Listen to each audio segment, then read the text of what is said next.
لیکن آپ کے دروازے پہ چونکہ آ گیا ہے تو تنگی سینی خوش دلی سے کچھ نہ کچھ اس کو ضرور دے دو، اور کہہ دو بھائی جتنی گنجائش تھی تمہیں دے دیا،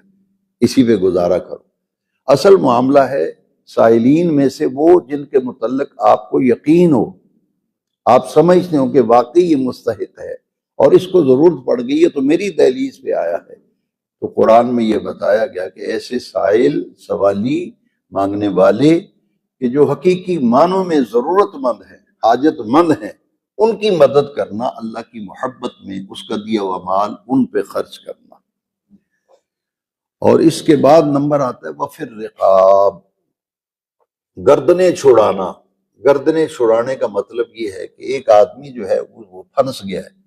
اس نے کسی کے پیسے دینے، اس بیچارے سے وہ بن ہی نہیں رہے، دے نہیں پا رہا، تو اس کی مدد زکوٰۃ کے پیسوں سے، صدقات و خیرات سے